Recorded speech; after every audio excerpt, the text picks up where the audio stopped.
Né dans un monde où les héros naissent et ne se forgent pas, Hein est maudit d'une capacité horrible qui le rend faible et sans valeur aux yeux de tous, rejeté et méprisé par la société. Il obtient une rare seconde chance dans la vie et, avec elle, il choisit le chemin de la rédemption, déterminé à prouver que même quelqu'un comme lui peut s'élever pour devenir un héros. L'histoire commence avec un homme debout au bord d'une falaise, décidé à tout terminer car il se considère comme faible. Il saute les yeux grands ouverts, un sourire dissimulant sa douleur, déclarant qu'il n'a aucune raison d'exister puisqu'il n'a rien accompli dans sa vie. Il est convaincu d'avoir vécu la pire vie possible, et alors qu'il s'apprête à rencontrer sa fin, ses yeux sont remplis de regrets. À cet instant, nous sommes ramenés dans le passé, où l'on voit un groupe d'aventuriers combattant des monstres dans un donjon. Le bretteur du groupe d'aventuriers, Zoïde, affronte directement un énorme monstre ressemblant à un rat, tandis que la mage du groupe, Jeline, prend son temps pour lancer un sort final. L'homme que nous avons vu plus tôt fait aussi partie de leur équipe, se tenant derrière Jeline comme un véritable fardeau, et il est évident que son rôle, de manière ironique, est de porter le fardeau de son équipe. Peu après, Jeline termine son sort de feu et anéantit le monstre rat d'une seule frappe. Après avoir vaincu le monstre, Jeline et Zoïde se tournent vers Hein, qu'il surnomme le ramasseur d'ordures, et lui ordonne de récupérer les déchets sur le cadavre du monstre. Il est si faible qu'il trébuche et tombe, se ridiculisant devant les personnes qui le considèrent déjà comme complètement inutile. Alors que Zoïde commence à harceler le pauvre garçon en le qualifiant de véritable fardeau, Jeline l'interrompt, lui demandant d'être un peu plus indulgent envers Hein, précisant qu'il n'est qu'un simple roturier. Contrairement à eux, qui sont des roturiers de haut rang, Hein s'excuse d'avoir trébuché, expliquant qu'il porte beaucoup de poids sur son dos, ce qui l'a fait perdre l'équilibre. Quoi qu'il en soit, il se met au travail et utilise la seule compétence qu'il possède, l'évaluation, pour examiner le monstre.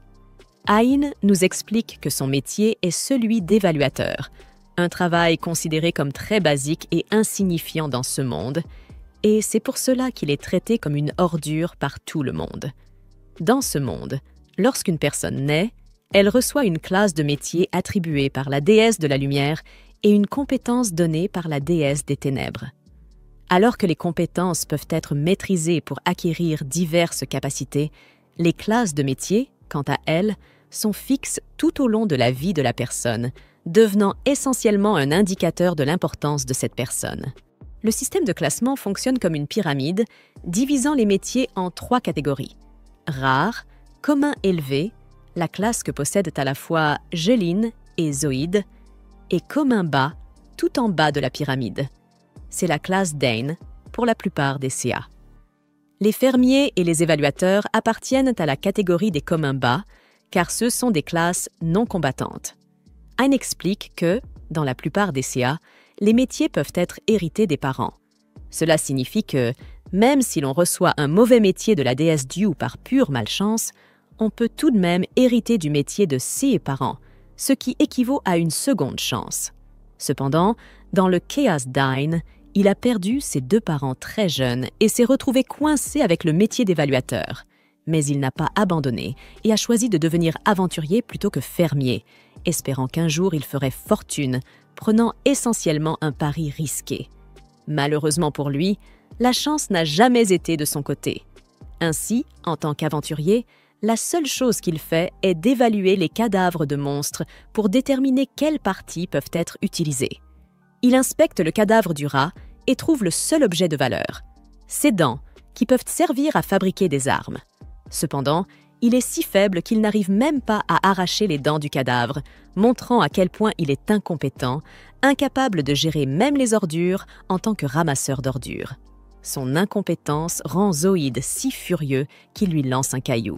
Alors qu'un léger agacement apparaît dans les yeux d'Ain, Zoïde lui donne un coup de pied au visage, lui rappelant qu'ils ont eu pitié de lui en l'intégrant à leur groupe d'aventuriers et qu'il devrait leur en être éternellement reconnaissant. Hein s'excuse pour son insolence et, sans dire un mot de plus, accomplit sa tâche, acceptant le fait que le monde est injuste. Pendant qu'il éventre le cadavre, Jeline commence à se moquer de lui, le traitant de toutes sortes de noms comme sale et dégoûtant pour avoir mis ses mains sur un rat mort immonde. Ces moqueries ne font qu'accentuer les regrets d'Ain face à sa misérable vie. Mais pour continuer à vivre dans ce monde, il supporte en silence le traitement cruel qu'il subit. Il ne peut que blâmer son métier et la déesse de la lumière pour avoir ruiné sa vie. Mais même cela ne résoudra pas ses problèmes. Quoi qu'il en soit, le groupe poursuit son chemin à l'intérieur du donjon et tombe sur le cadavre d'un chien des enfers. Zoïde ordonne au ramasseur d'ordures de se remettre au travail, mais Ain hésite, trouvant étrange qu'un monstre aussi puissant soit mystérieusement allongé mort ici. Il se souvient que la guilde avait dit que des monstres très précieux comme les chiens des enfers ne se trouvent pas dans ce donjon, ce qui le rend encore plus méfiant à l'égard du cadavre. Mais Zoïde s'en moque complètement et donne littéralement un coup de pied à Ain pour le pousser vers le cadavre, lui ordonnant d'arrêter de bavarder et de se mettre au travail. Se sentant impuissant, Ain utilise sa compétence d'évaluation et découvre qu'il y a de nombreux matériaux rares sur le corps du monstre. Alors qu'il commence à collecter les matériaux, Zoïde remarque un autre passage menant à ce qui semble être un autre cadavre de chien des enfers. Ain se dit que quelque chose cloche définitivement, car la carte fournie par la guilde indiquait que le donjon n'avait qu'un seul chemin. Il supplie Zoïde et Jeline de faire demi-tour, mais aucun des deux ne veut entendre ces avertissements. Exaspéré, Zoïde décide d'exclure Ain de leur groupe pour avoir continuellement désobéi. Ain, désespéré à cause de sa situation financière, reconsidère sa décision et suit Zoïde et Jeline dans le nouveau passage, qui les mène finalement à une douzaine d'autres cadavres de chiens des enfers. Bien qu'il soit évident qu'il s'agit d'un piège, Ain garde le silence, et lorsqu'il s'enfonce suffisamment loin, une meute de chiens des enfers vivants les entoure, révélant que tout cela était un piège depuis le début. Réalisant qu'ils ne peuvent pas vaincre autant de chiens des enfers, Zoïde propose de sacrifier Ain pour gagner suffisamment de temps afin de s'enfuir, proposition à laquelle Jeline adhère sans hésitation. Sans la moindre pitié, elle utilise un sort de paralysie sur Ain, le laissant en pâture aux dizaines de chiens des enfers. Entouré par les créatures démoniaques, Ain est si terrifié qu'il est sur le point de se faire dessus. Il se fait mordre de plusieurs côtés par les chiens des enfers, et il commence bientôt à ressentir de la douleur dans ses mains, signe que le sort de paralysie commence à s'estomper. Rassemblant un peu de force, il attrape une pierre et l'utilise pour fracasser le crâne de l'un des chiens. Ensuite, il saisit son sac rempli de fruits et le leur jette dessus. À ce moment-là, l'un des chiens attrape une pomme et la mord comme amuse-bouche, se préparant à l'attaquer une seconde fois. Sentant le danger imminent, Ain profite de l'occasion pour fuir et tenter de sauver sa misérable vie. Alors que tout espoir semble perdu, il réalise qu'il n'y a aucune issue en vue, car la sortie du donjon a été scellée. Il comprend alors qu'il est piégé avec les chiens des enfers. Cependant, en se retournant, il aperçoit une traînée de sang qui le mène à ce qu'il espère être un endroit sûr. Malheureusement, il ne trouve qu'une impasse au bord d'une falaise.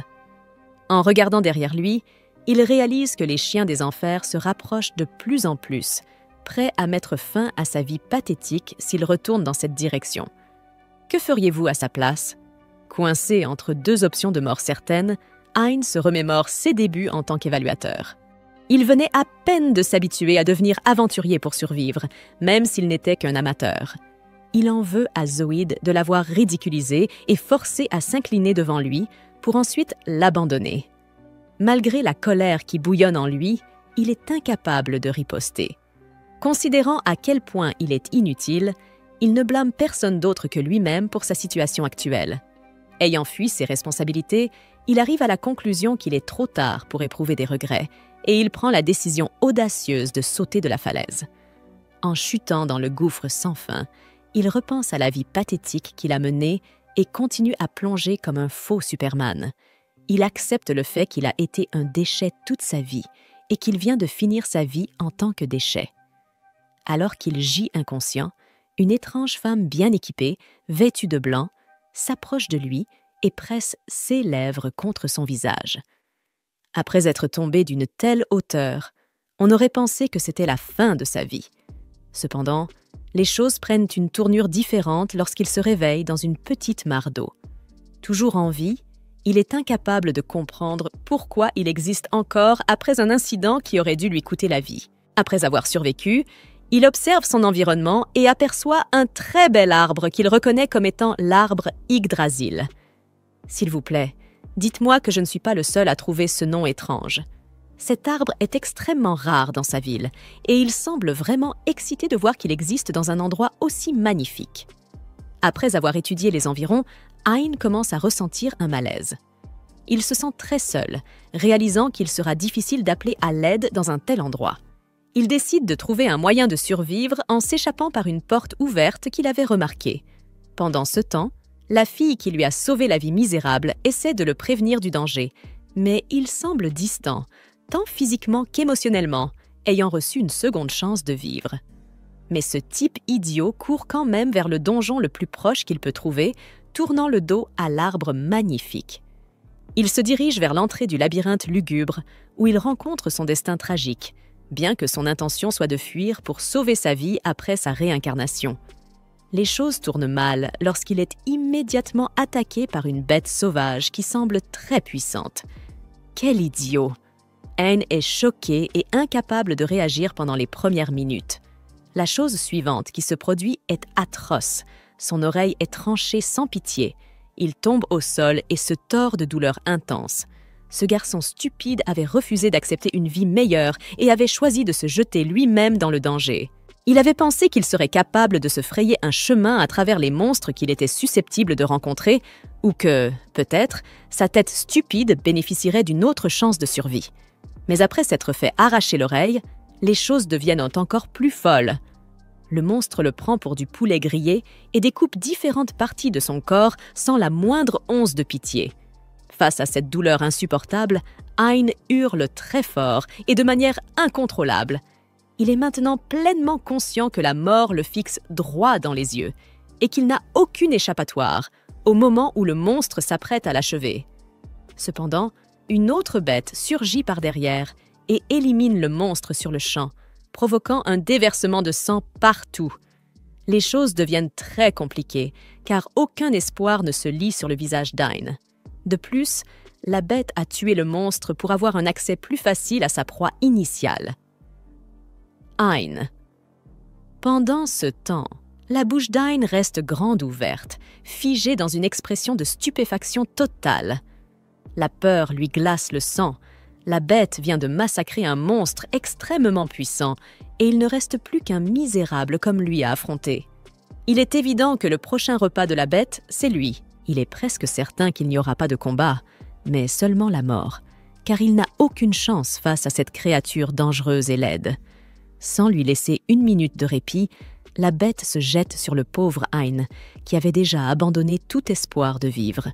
Elle commence par lui arracher les 2 yeux, puis le soulève immédiatement, écrasant toute vie dans ses muscles. Hein regrette alors amèrement sa seconde existence et ne souhaite plus qu'une chose, mourir dans les bras cruels de la bête. Cependant, son destin malheureux, marqué par une mort répétée, prend une tournure inattendue. Cette fois, il n'a même pas l'occasion de goûter à la mort, car une jeune fille puissante vient à son secours. Elle le sauve grâce à sa magie en un clin d'œil, affirmant qu'elle n'a fait cela que sur demande d'une belle dame. Apparemment, elle a été envoyée pour l'aider par la femme en blanc qu'il avait croisée plus tôt, bien qu'il ignorait même son existence. C'est alors qu'il ouvre les yeux et ne peut confirmer sa survie qu'en voyant la jolie demoiselle assise juste en face de lui. À sa vue, le pauvre simplet perverti reste bouche bée, incapable de prononcer le moindre mot. Alors qu'Hein est fasciné par la beauté de cette femme mystérieuse, celle qui l'a sauvé plus tôt, Ursula le ramène à la réalité. Elle lui rappelle que sa précieuse fille, Yuri, a délicatement préparé une tasse de thé rien que pour lui, en précisant qu'elle est la mère de la jeune elfe. Ursula, déjà irritée, souligne que sa fille a fait tout cela pour quelqu'un d'aussi inutile que lui et exige qu'il le boive avec le plus grand soin. Pendant qu'Ursula parle, Hein remarque enfin le charme caché sous les traits lumineux de Yuri. La timide elfe offre timidement le thé à Hein, lui demandant de boire au moins une gorgée. Cependant, Hein hésite et leur demande de se présenter avant d'accepter une boisson de la part d'inconnus. Frustrée par son comportement, Ursula lui met le thé dans la bouche et lui ordonne d'arrêter de parler et de simplement boire. Il le fait à contre-cœur et, malgré sa manière brusque, trouve la saveur délicieuse. Il remercie Yuri pour l'avoir préparé. Perdue à nouveau dans la beauté de Yuri, Hein s'exclame combien elle est mignonne, au grand déplaisir d'Ursula. Elle le prévient que si jamais il tente quoi que ce soit avec sa fille, elle effacera son existence pitoyable de ce monde. Essayant de reconstituer les événements, Hein suppose que ces deux femmes lui ont sauvé la vie et l'ont amené à l'arbre de vie, Yggdrasil. Cependant, Ursula le corrige avec un sourire agacé, expliquant qu'elle n'avait aucune intention de sauver un raté comme lui. En réalité, c'est Yuri qui l'avait supplié à genoux d'intervenir, ce qui l'a obligé à s'occuper des monstres pour lui. Ursula déclare qu'Ain devrait se prosterner aux pieds de Yuri, exprimant sa plus profonde gratitude avec chaque fibre de son être. Yuri, gêné, lui dit qu'il n'est pas nécessaire d'aller aussi loin. Malgré tout, Hein la remercie sincèrement, l'appelant par son nom, ce qui fait immédiatement ressortir la colère d'Ursula. Elle lui donne un coup de pied dans le visage à cause de son ton trop décontracté. Yuri essaie de calmer sa mère, avouant combien elle se sent heureuse que quelqu'un d'autre l'appelle par son nom. Hein interrompt les deux femmes, se demandant comment Ursula pourrait être la mère de Yuri, puisqu'elle paraît beaucoup trop jeune. Ursula, suspendant un instant sa colère, se présente comme la gardienne de l'arbre de vie, Yggdrasil. Elle explique qu'il existe 9 Yggdrasil dans le monde, chacun protégé par un gardien dont le seul devoir est de veiller sur eux et de les protéger du mal. Elle ajoute qu'elle vit ici depuis que l'arbre a pris racine et qu'elle élève Yuri depuis ce temps. Révélant tranquillement que Yuri est l'esprit d'Yggdrasil, les paroles d'Ursula laissent Hein fasciné et il commence à comprendre pourquoi Yuri est si fascinante. Sans s'en rendre compte, Hein flirte avec elle, ce qui déclenche immédiatement la colère d'Ursula. Elle le menace de lui crever les yeux pervers s'il ose fixer sa fille. Ces paroles rappellent à Hein le monstre qui lui avait arraché un œil dans le donjon. Il se souvient aussi de ses blessures graves, ce qui le rend perplexe quant au fait qu'il soit maintenant en parfaite condition. Ursula explique que les gouttelettes d'Yggdrasil ont guéri ses blessures, mais que cela n'a pas suffi à régénérer ses yeux déjà écrasés. Ainsi, elle n'a eu d'autre choix que de fabriquer un nouvel œil à partir d'une partie de l'arbre de vie, ce qui explique pourquoi un de ses yeux a une couleur différente. Apparemment, cette prothèse oculaire, faite à partir de l'esprit de l'arbre, lui a non seulement permis de revoir, mais lui a aussi conféré de la force. Ursula a fait tout cela à la demande de Yuri, car sinon, elle ne se serait pas souciée d'un raté comme lui. Hein se tourne alors vers Yuri et lui demande pourquoi elle a fait tout cela pour l'aider. Elle finit par répondre, disant qu'elle l'a trouvé très gentil lorsqu'il a touché l'arbre et l'a remercié de l'avoir sauvé plus tôt en amortissant sa chute lorsqu'il est tombé d'en haut. Yuri s'est sentie flattée par ses paroles puisqu'elle est l'arbre, et c'est pour cela qu'elle l'a aidé. Elle explique qu'il y a eu d'autres Sia où des gens sont tombés dans l'abîme, et à chaque fois, Yuri les a sauvés. Mais aucun d'entre eux ne l'a jamais remercié. Au lieu de cela, ils ont commencé à prendre ses branches après avoir découvert qu'elle était l'arbre de vie, puis ils sont partis, agissant avec ingratitude. C'est pourquoi les paroles de gentillesse d'Ain l'ont rendue heureuse et lui ont donné envie de l'aider de toutes les manières possibles. Hein remercie Yuri de l'avoir sauvée 2 fois et l'appelle sa sauveuse, ce qui la fait rougir. Ursula, une fois de plus, ne supporte pas qu'Ain flirte avec Yuri. Elle lui dit donc de partir immédiatement, mais Yuri l'arrête, disant qu'il finira par mourir à nouveau, car c'est très dangereux dehors, dans le donjon. Ursula répond que ses blessures n'ont rien à voir avec elle, mais Yuri insiste, suppliant Ursula de faire quelque chose pour le ramener en sécurité. En tant que gardienne d'Yggdrasil, Ursula ne peut pas s'éloigner trop d'ici, c'est pourquoi elle ne peut pas accompagner Hein à l'extérieur. De plus, la magie de téléportation ne peut pas être utilisée à l'intérieur du donjon, donc Ursula ne pense pas qu'elle puisse l'aider de quelque manière que ce soit. Yuri devient profondément triste et commence à pleurer, montrant à quel point elle tient à Hein. Ne voulant pas voir sa fille contrariée, Ursula décide de former Hein, l'aidant à devenir assez fort pour sortir de là par ses propres moyens. Yuri remercie sa mère, et Hein, lui aussi, remercie toutes les deux, les étreignant soudainement, les laissant toutes deux gênées. Ne perdant plus de temps, il déclare être le plus puissant sage qui soit. Ursula commence son entraînement et le ramène dans le donjon, lui disant d'utiliser les pouvoirs de son œil spirituel pour découvrir ce qui se cache dans le sombre chemin aveuglant. Avec l'aide d'Ursula, il parvient à débloquer les pouvoirs de son œil spirituel, et lorsqu'il ouvre les yeux, le chemin devient aussi lumineux que la lumière du jour. Une fois cela fait, Ursula provoque un combat avec un monstre chauve-souris à un œil et dit à Hein d'esquiver ses mouvements d'une rapidité fatigante dans le cadre de sa première leçon d'entraînement. Bien que cela lui paraisse d'abord impossible, Hein parvient, grâce aux instructions d'Ursula, à évaluer les mouvements du monstre à l'aide de son œil spirituel. Mais cela ne suffit pas à prévenir les attaques, et il se fait arracher les oreilles.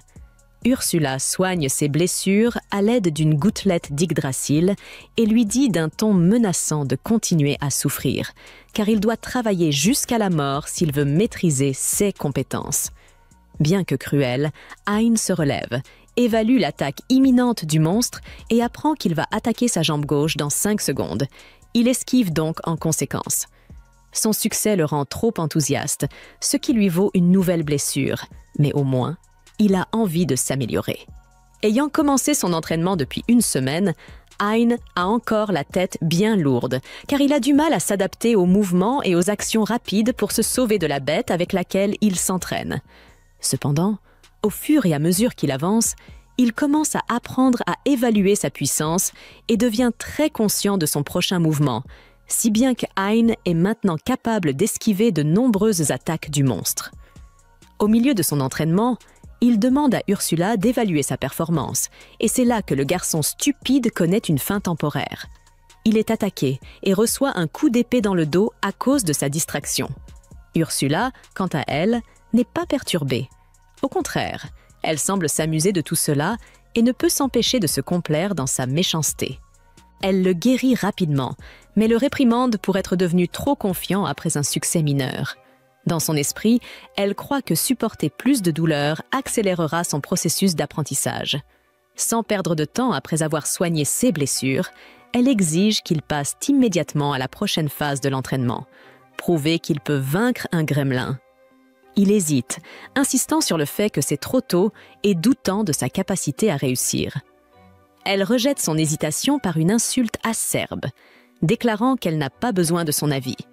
Bien consciente de ses tendances paresseuses, elle conclut que la meilleure approche est de le pousser par la force brute.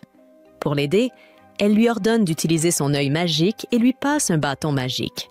Ce bâton, soigneusement fabriqué par Yuri à partir d'une branche d'arbre, est un geste personnel de soutien. Malgré son extérieur dur, elle éprouve de l'inquiétude quant à la difficulté de l'entraînement pour lui. Ursula lui passe la branche et lui ordonne de reprendre immédiatement l'entraînement. Lors de sa première tentative d'attaque contre le gremlin, il échoue. Il suppose que sa compétence d'évaluation suffira à surmonter la créature, mais il fait une erreur de calcul, permettant à la bête de lui échapper. Réalisant qu'il est en désavantage, le gremlin s'échappe. Frustrée, Ursula le réprimande sévèrement, lui ordonnant de se ressaisir et de se concentrer sur la défaite du monstre. Puisant dans une détermination nouvelle, il rassemble son courage et élabore une stratégie avec soin. Il décide de combiner l'évaluation avec une attaque accélérée. D'un mouvement rapide, il frappe le monstre avec le bâton magique. À sa grande surprise, l'impact est suffisamment puissant pour faire tomber instantanément la créature, son poids massif provoquant un effondrement du sol. Hein reste là, stupéfait, s'attendant à ce que le combat exige bien plus d'efforts. Pourtant, malgré son succès, Ursula reste implacable. Elle lui assigne immédiatement une tâche encore plus difficile, éliminer un grand groupe de monstres. Bien qu'initialement accablé par le défi à venir, il persévère et parvient à les éliminer tous.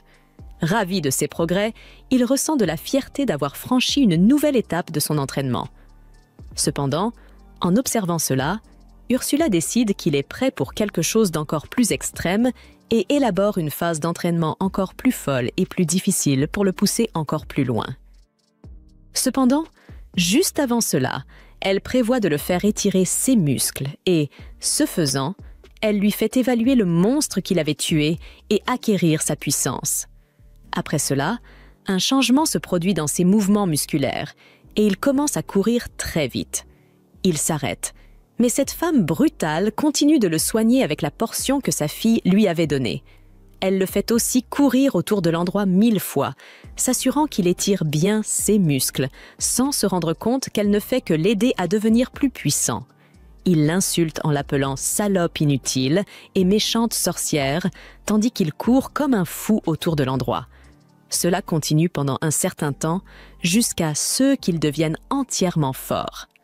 Ayant terminé cet exercice terrible, il est capable de fléchir ses muscles et se sent très puissant. Il acquiert alors la confiance nécessaire pour ouvrir sa grande bouche et dire à Ursula qu'il se sent capable d'abattre 1000 monstres en même temps. Elle ignore le fou, absorbée par la gloire de ses anciennes réalisations, et réfléchit à son prochain entraînement.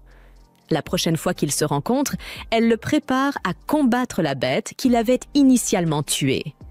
Cette bête est vraiment énorme et, au premier regard, on pourrait penser qu'elle va le détruire.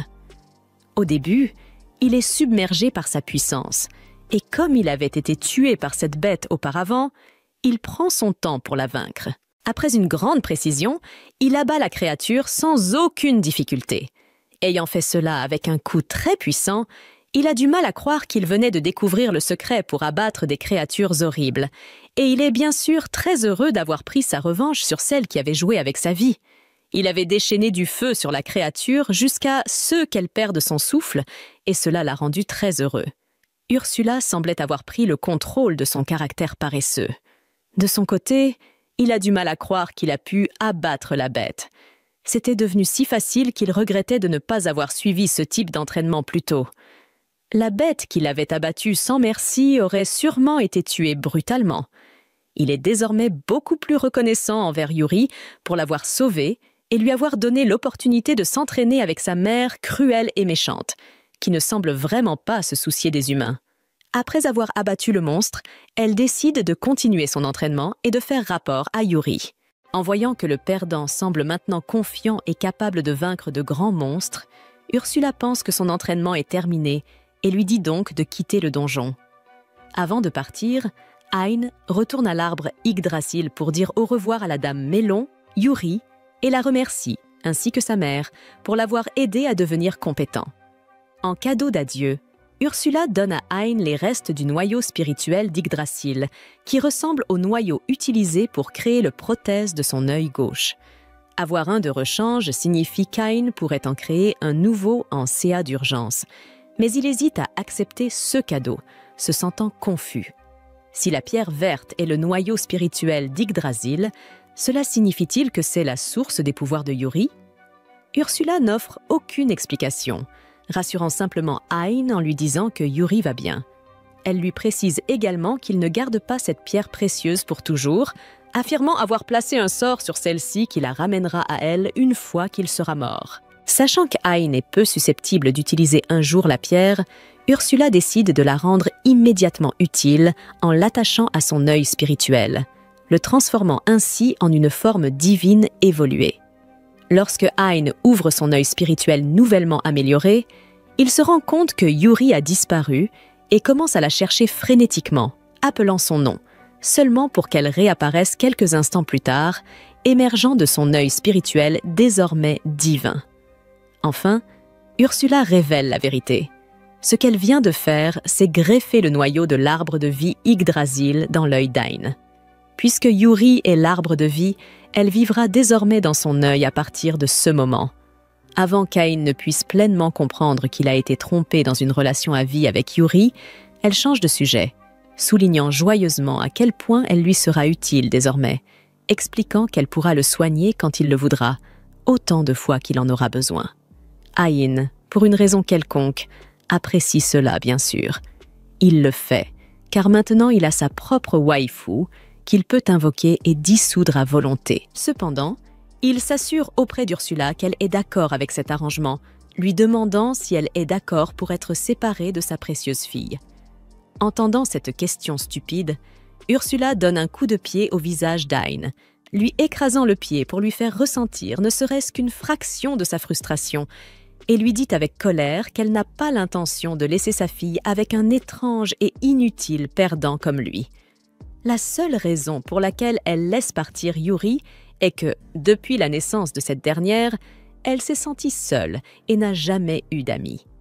En tant que mère responsable, Ursula veut que Yuri voie le monde à travers les yeux d'Ain et connaisse le genre d'exubérance juvénile qu'elle n'a jamais eu, si vous voyez ce que je veux dire. Ain dit sa joie à cela et promet à Ursula qu'elle peut lui faire confiance pour s'occuper de sa fille. Sur CE, Ursula offre à Ain un véritable cadeau d'adieu, en lui lançant un écusson sur la main droite qui lui donne la possibilité de stocker un nombre infini d'objets à volonté. Elle décide également de lui offrir une épée spirituelle, mais avant cela, elle évacue sa frustration persistante en le poignardant en plein dans son autre œil. Alors que Yuri le soigne, Ursula lui force soudainement une pierre dorée dans la bouche. Cette pierre, appelée la pierre du sage, est un dispositif qui relie sa conscience à lui à travers son autre œil. Mec, il a littéralement été volé de ses deux yeux par ce duo mère-fille sournois. Et il ne s'en rend même pas compte. Cela rend clair qu'Ursula sera toujours là, de l'autre côté, à râler et à s'assurer qu'il n'y a pas de Suzy business entre Ain et Yuri. Mais bon, Ain est maintenant pleinement préparé et il ressent un fort désir de rendre à Yuri tout ce qu'elle a fait pour lui. En réponse, Yuri lui demande son aide pour retrouver ses sœurs, qui sont cachées à travers le continent dans des donjons en tant qu'arbres de vie. N'ayant auparavant aucun but réel dans la vie, Ain accepte cette nouvelle mission de parcourir le monde pour réunir Yuri avec sa famille perdue. Enfin, Ain retourne dans le donjon et, avec l'aide d'Ursula, la commentatrice non désirée, il traverse les monstres de rang S avec facilité, comme si Ain n'était pas déjà trop puissant. Ursula commence à contrôler à distance sa compétence d'évaluation, l'utilisant pour voler les compétences de CS monstres de rang S. Normalement, il y aurait une vilaine migraine après l'évaluation, mais avec la guérisseuse Mélanie constamment à ses côtés, il n'a plus à endurer la douleur, et il devient de plus en plus reconnaissant envers sa nouvelle partenaire. Peu après, il arrive à la porte menant à la salle du boss final, qu'il doit vaincre pour quitter le donjon. Selon Ursula, le boss du donjon garde le noyau du donjon, et détruire le noyau déverrouillera la porte de la sortie. Bien qu'il soit réticent au début, Ain accepte le défi, soutenu par les bénédictions de la meilleure fille, Yuri. Il ouvre la porte de la salle du boss et remarque que la seule chose visible au loin est le noyau du donjon. En s'approchant du noyau, un cercle de magie d'invocation s'active, faisant apparaître le boss du donjon. Un monstre rocheux qui, honnêtement, n'a pas l'air du tout terrifiant parce qu'il est tellement mal dessiné. Suivant les instructions d'Ursula, Ain encaisse un coup puissant du boss du donjon, supportant sa force avec les dents serrées, et utilise une compétence qu'il a volée à un autre monstre plus tôt pour dissoudre la main du boss. Cependant, le boss n'est pas encore défait. Au lieu de cela, il semble encore plus intrigué par le combat. Alors qu'il commence à lancer des coups de poing de manière sauvage, Ursula donne à Ain le feu vert pour utiliser la technique magique ultime qu'elle lui a enseignée pendant son entraînement. Avec sa puissance magique actuelle, Ursula estime qu'il peut utiliser ce sort une seule fois avant de s'effondrer. Mais elle le rassure en lui disant de ne pas s'inquiéter, car Yuri sera toujours là pour le soigner. Sans hésiter, Ain rassemble toute sa force. Formant une boule d'énergie brillante au-dessus de la tête du boss du donjon, il dirige la boule lumineuse vers le bas, et elle frappe le boss comme un météore, détonnant dans une explosion enflammée qui réduit le monstre à rien d'autre que des cendres brûlantes. Tout en évaluant le golem, Ursula rappelle à Ain d'évaluer le noyau du donjon, un grand cristal vert, juste au moment où il s'apprête à l'évaluer. Ursula apparaît derrière Hein et lui fait remarquer que son œil gauche est aussi puissant que le légendaire Yggdrasil. Peu après, Yuri les rejoint et, ensemble, ils s'émerveillent devant l'énorme cristal vert qui se trouve devant eux. Ursula fait alors une révélation. Le noyau du donjon peut encore améliorer l'œil d'Ain. Cette possibilité excite Hein et l'incite à porter son œil déjà amélioré à un niveau supérieur. Lorsque Ursula lui demande s'il est prêt à procéder, Hein n'hésite pas à donner son accord. Sans attendre, Ursula transfère le noyau du donjon dans l'œil d'Ain, le faisant passer instantanément au niveau 2. Devant son enthousiasme, Ursula lui conseille de continuer à chasser les monstres et à absorber leur noyau de donjon pour renforcer son œil. Satisfaits de leur progrès, les membres du groupe quittent le donjon, mais remarquent que la porte se referme derrière eux. Curieux et quelque peu inquiet, Hein se précipite pour inspecter la porte, craignant qu'elle ne soit définitivement scellée. Ursula lui explique que c'est peut-être parce que le donjon a perdu son noyau. Il mentionne également que la fosse dans laquelle Hein est tombée plus tôt pourrait également être fermée, empêchant ainsi quiconque d'accéder à nouveau au donjon. Au lieu d'être troublé par cette révélation, Hein se sent soulagé. N'ayant plus rien à régler dans le donjon, il peut maintenant retourner à la surface sans aucun regret. De retour à la guilde des aventuriers, Zoïde raconte à un groupe d'aventuriers un récit enjolivé de ce qui s'est passé. Il les avertit de ne plus jamais s'approcher de ce donjon, tout en présentant Hein comme un noble héros qui s'est sacrifié pour protéger tout le monde. Les aventuriers avalent chaque mot de son invention sans se méfier. À leur insu, l'histoire de Zoïde n'est qu'une ruse. En réalité, il a froidement utilisé Hein comme appât pour détourner l'attention des chiens de l'enfer, afin que lui et les autres puissent s'enfuir en lieu sûr. Alors que Zoïde continue de raconter sa fausse histoire de sacrifice héroïque d'Ain, une voix familière l'interrompt derrière lui. En se retournant, Zoïde se retrouve face à face avec Hein, vivante et en bonne santé. Paniqué, il exige de savoir comment Hein a pu survivre. Avec une fierté indéniable, Hein explique qu'il a vaincu tous les monstres à lui tout seul. Zoïde ne le croit pas, lui qui pensait qu'Ain n'était qu'une faible bombe. En voyant la réaction de Zoïde face à Hein, les aventuriers remettent en question son histoire. C'est alors qu'Ain révèle la véritable histoire, à savoir que Zoïde l'a paralysé et l'a utilisé comme appât pour les chiens de l'enfer. Lorsque les aventuriers l'entendent, ils le battent pour qu'il devienne un traître stupide. Juste avant qu'ils ne le réunissent avec ses ancêtres, Hein les arrête.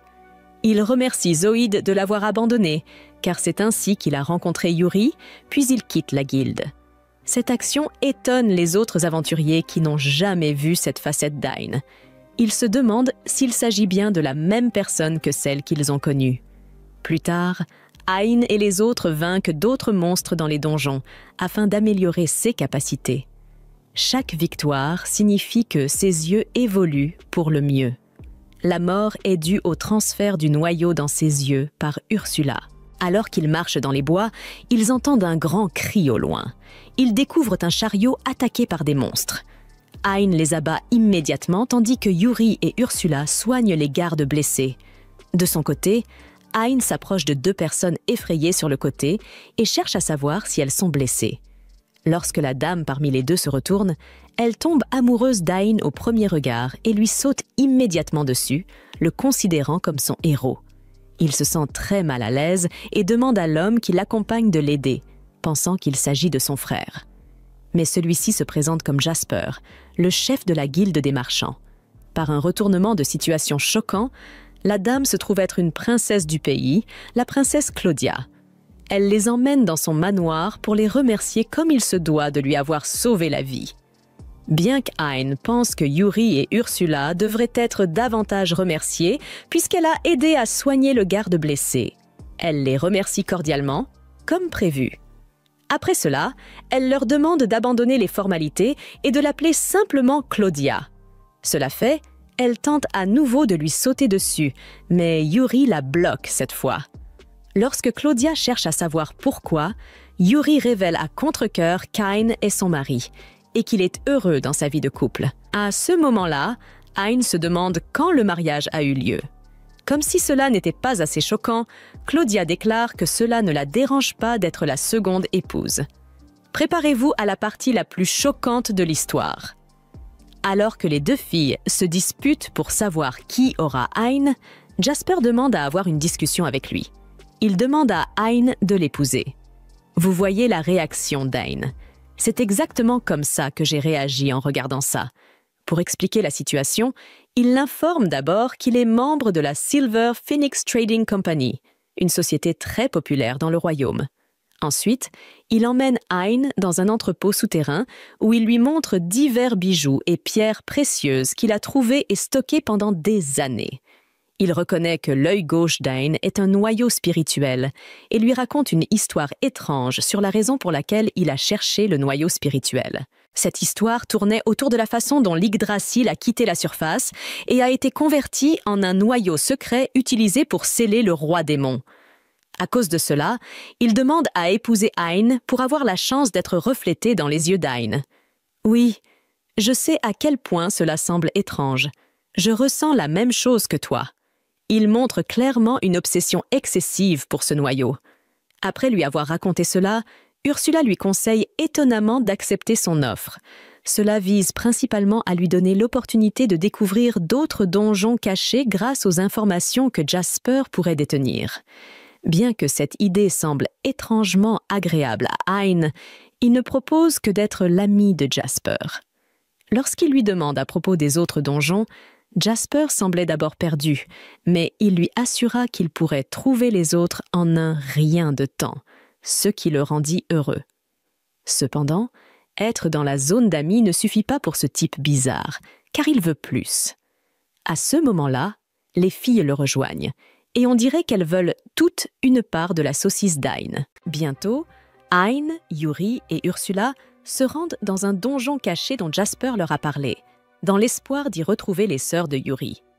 Ain entre seule dans le donjon et se retrouve rapidement face à une impasse. Ursula lui dit qu'il y a un sort de téléportation sur le mur et qu'il peut l'activer en le touchant. Dès qu'Ain touche le sort de téléportation, il se retrouve dans une immense forêt. Il panique en voyant une forêt à l'intérieur d'un donjon et Ursula explique qu'il semble qu'une puissante illusion ait modifié l'apparence du donjon. Ain pense que la seule chose assez puissante pour créer une illusion d'une telle ampleur est un arbre-monde, lorsqu'il entend une voix surgir de nulle part. Yuri reconnaît la voix comme étant celle de sa sœur espiègle, Pina, qui sort alors de l'œil d'Ain pour lui parler. Pina dit qu'elle est heureuse de revoir sa sœur et lui demande de la retrouver à la fin du donjon. Ain se plaint auprès de la malicieuse Loli que Yuri a fait tout ce chemin pour la voir et qu'elle devrait utiliser la magie de téléportation pour les amener immédiatement à son emplacement. Pina lui répond qu'elle ne peut pas utiliser la magie de téléportation, donc ils devront traverser la forêt à pied, ce qui ne dérange pas Yuri. Pina lui dit qu'elle devrait simplement se détendre et laisser son petit ami faire le travail difficile, ce qui fait rougir Yuri en entendant cela. Ain lui dit aussi de retourner à l'intérieur de son œil, car la forêt peut être dangereuse et qu'il pourra la traverser plus rapidement seul. Pina se moque de sa confiance, lui disant qu'elle a placé des centaines de pièges dangereux partout dans la forêt, en plus de monstres féroces, et qu'aucun humain ne peut la traverser. Ain répond qu'ils verront bien et avance droit devant lui. Avec Ursula analysant la situation à travers son œil droit, il obtient des informations précises sur les pièges et comment les éviter, lui permettant ainsi de traverser la forêt à toute vitesse, ce qui frustre la Loli. Elle dit à Ain de faire semblant d'éprouver des difficultés, car elle a travaillé dur pour installer ses haies-pièges. Yuri lui explique aussi que Pina aime créer des choses et divertir les gens avec, et Ain réplique que ce genre de divertissement peut coûter la vie à quelqu'un. Pina lui répond simplement qu'elle n'est pas une meurtrière et qu'elle envoie les gens à l'extérieur avant qu'ils ne courent un danger trop grave. Elle ajoute ensuite que de puissants monstres vont apparaître et exhorte Ain à abandonner. Il déclare qu'il ne s'arrêtera devant rien pour rendre Yuri heureuse. Et à ce moment-là, un monstre végétal de rang S apparaît devant lui. Le monstre l'attaque avec du pollen soporifique, mais Hein possède une résistance totale aux altérations d'état et ne ressent même pas la moindre somnolence, ce qui frustre Pina. Il invoque son épée et tue le monstre végétal d'un seul coup avant de l'évaluer pour en obtenir les compétences. Il découvre qu'en utilisant la compétence unique du monstre, il peut générer des graines de toutes sortes de plantes. Hein pense que c'est une compétence utile lorsque, soudain, quelque chose le frappe à la tête. Il se demande ce qui se passe et pourquoi il ne peut pas repérer l'attaquant. Mais Ursula lui explique qu'ils utilisent une compétence de furtivité. Cependant, Pina est stupéfaite, car Hein reste debout malgré un tir direct à la tête. Il lui dit qu'il possède une annulation des attaques surprises, donc il ne subira aucun dégât de CES attaque, ce qui l'énerve encore plus. Pour couronner le tout, Ursula parvient à localiser les monstres qui attaquent Hein, et il utilise la magie gravitationnelle pour les écraser instantanément. Les fourmis furtives deviennent visibles après leur mort, et il utilise sa compétence d'évaluation pour copier leur furtivité ainsi que leur puissance de saut explosive. Pina commence à pleurer parce que rien ne fonctionne contre lui, mais elle reprend confiance en envoyant 2 monstres de rang S l'attaquer en même temps. Hein utilise simplement sa super vitesse pour les tuer d'un seul coup, et lorsque Pina apprend qu'il n'est qu'un évaluateur malgré sa puissance, elle abandonne. D'un autre côté, Zord, l'épéiste de l'ancienne équipe d'Ain, est au plus bas. Tout le monde l'évite à la guilde, et même Jeline commence à agir comme si elle était innocente et qu'il l'avait forcée à paralyser Hein. Les idiots de la guilde font confiance à Jeline et expulsent Zord, affirmant que plus personne ne formera jamais une équipe avec lui. Furieux, Zord maudit Hein pour avoir survécu, car si celui-ci était mort paisiblement, rien de tout cela ne serait arrivé. Il décide d'accomplir une quête de haute difficulté pour redorer sa réputation et part chasser un monstre de rang C dans le même donjon qui cache l'entrée du donjon de Pina. Alors qu'il touche accidentellement le sort de téléportation sur le mur, il se retrouve dans la forêt et décide de chercher des monstres puissants. Cependant, il marche immédiatement dans un piège, et alors qu'il est sur le point de tomber sur des pics et de voir Dieu, il est téléporté de retour dans le donjon précédent. Soudain, il entend la voix de Pina lui dire qu'il ne mourra pas dans son donjon et qu'elle le téléportera immédiatement avant qu'il ne soit en réel danger, donc il peut essayer autant de fois qu'il le souhaite. Zord pense que c'est sa chance de devenir plus fort et de regagner son honneur. Il entre dans le donjon encore et encore, se blessant à cause des pièges, mais sans abandonner.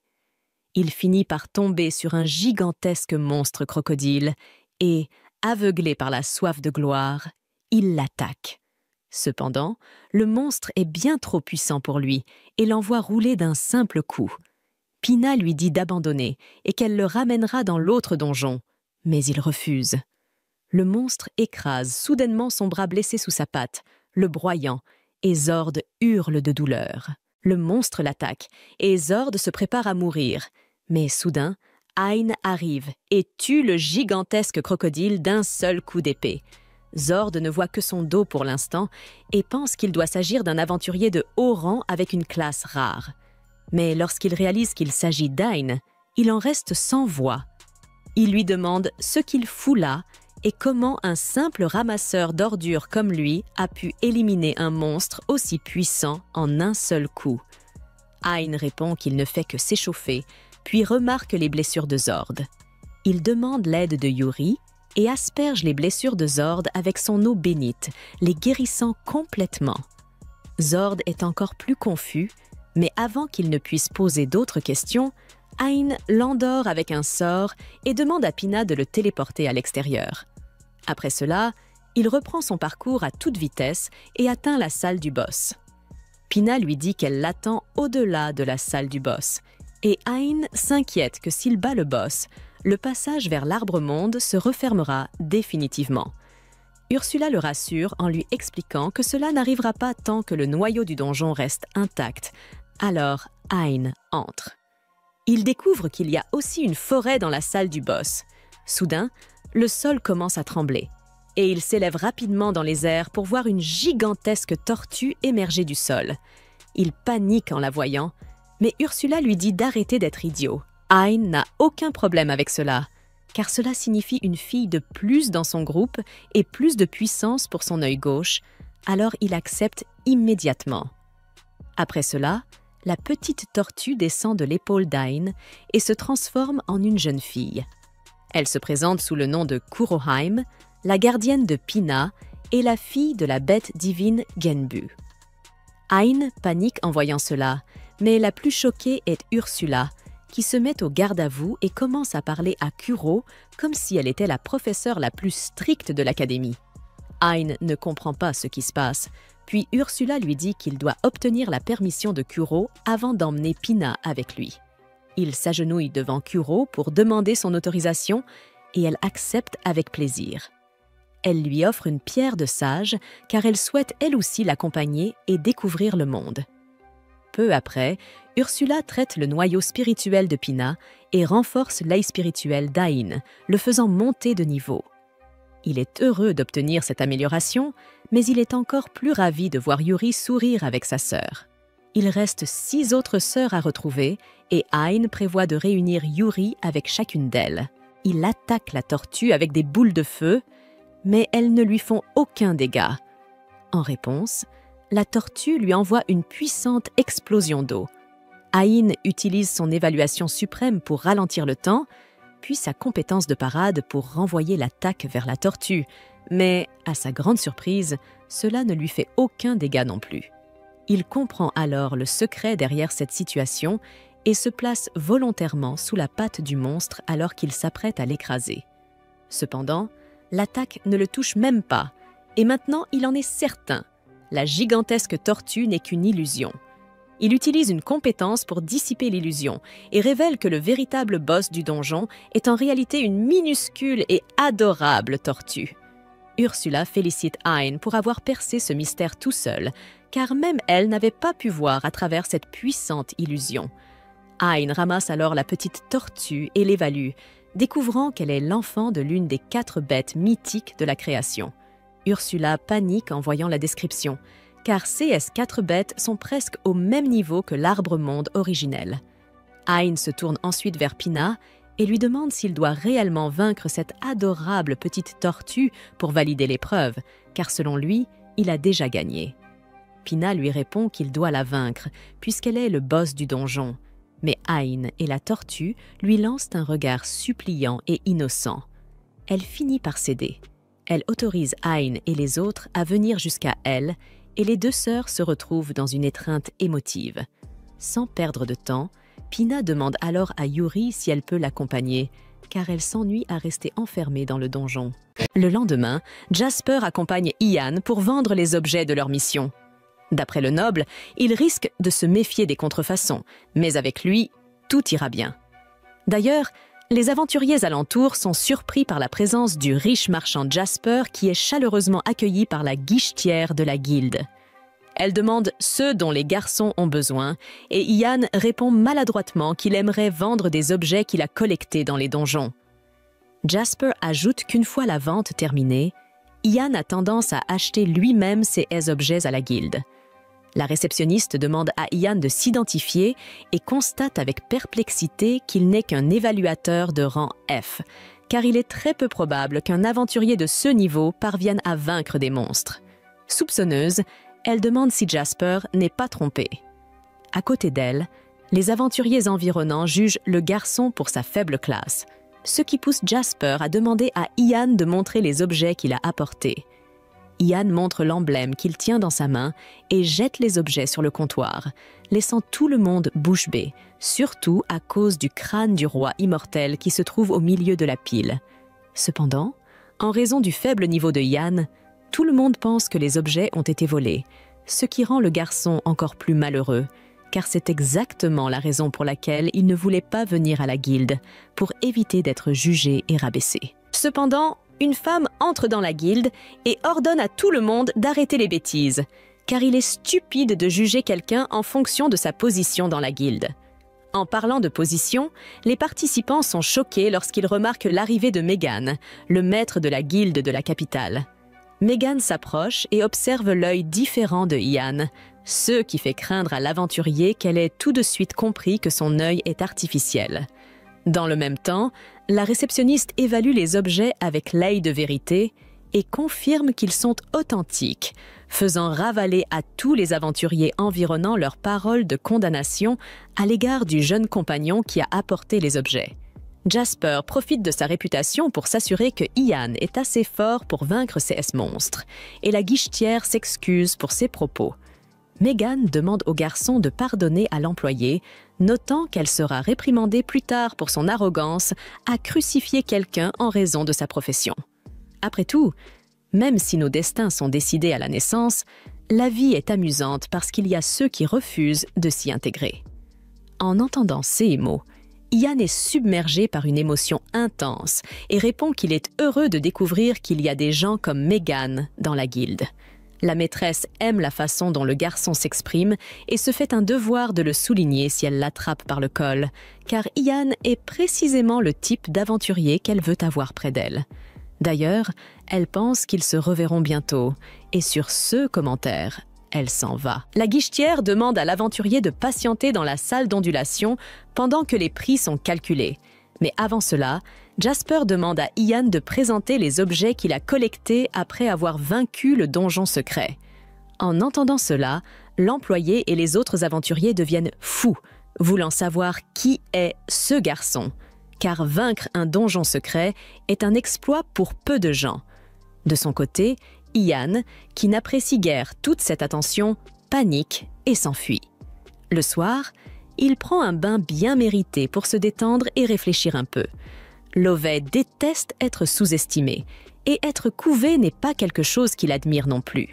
Soudain, Yuri apparaît à l'improviste pour commenter la beauté de la nuit, et Ian est surpris de répondre sans avoir remarqué la présence de la jeune fille.